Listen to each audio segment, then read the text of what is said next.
ইসরায়েলের মাটিতে ইরানের বিরচিত হামলার পর বিশ্বজুড়েই এখন বিরাজ করছে টানটান উত্তেজনা। সবাই নড়ে চড়ে বসেছে। ইরানের বজ্রকঠিন দৃঢ়তায় ভয় পেয়ে গেছে ইসরায়েলের প্রধান দোসর সহ পশ্চিমা মিত্ররা। সবাই মিলে ইসরায়েলের কট্টরপন্থী প্রধানমন্ত্রী বেনিয়ামিন নেতানিয়াহুকে শান্ত থাকার আহ্বান জানাচ্ছেন। প্রতিশোধ নিতে ইরানে হামলা না চালানোর কথা বলছে আমেরিকা ও তার দাবেদার দেশগুলো। শনিবার রাতে ইসরায়েলি ভূখণ্ড লক্ষ্য করে ইরানের নজিরবিহীন ড্রোন ও মিসাইল হামলার পর উভয় পক্ষেই চলছে নানা হিসেব নিকেশ।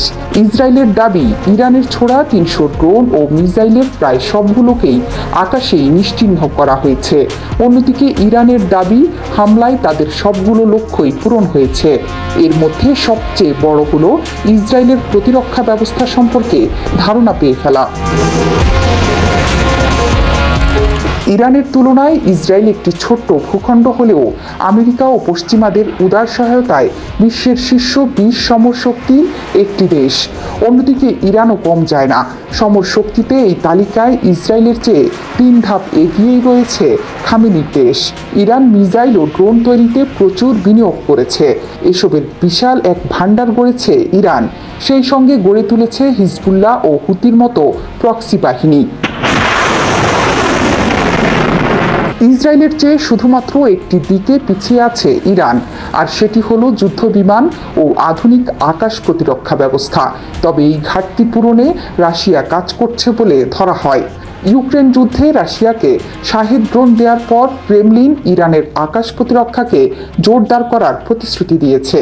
অন্যদিকে ইসরায়েলকে বিশ্বের অন্যতম সেরা বিমান বাহিনীতে পরিণত করে দিয়েছে আমেরিকা।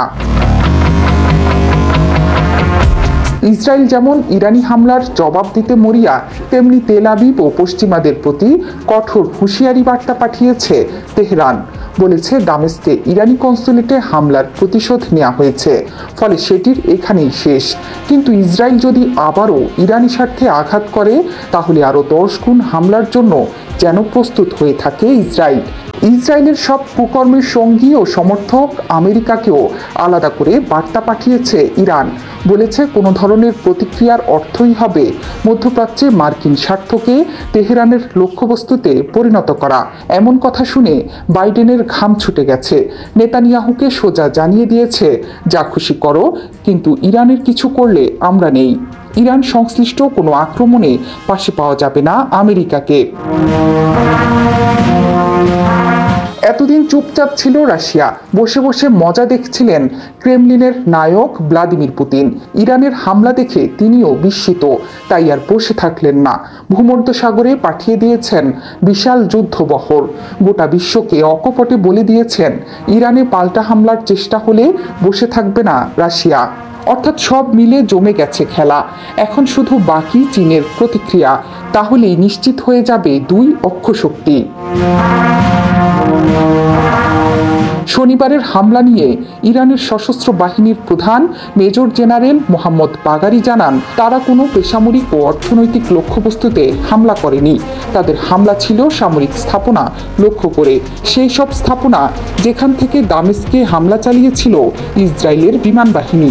হেরমন পর্বত ও নেগেভ মরুভূমির যেসব ঘাঁটি থেকে যুদ্ধবিমান উড়ে গেছে, সেগুলো অকার্যকর করা হয়েছে।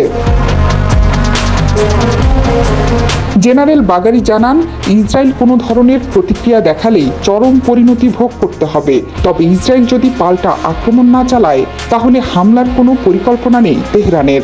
আর জাতিসংঘ নিরাপত্তা পরিষদকে ইরান জানিয়েছে, খুব স্বাভাবিকভাবেই তাদের আত্মরক্ষার অধিকার রয়েছে, আর হামলার মধ্য দিয়ে ইরান সেই অধিকারই রক্ষা করেছে।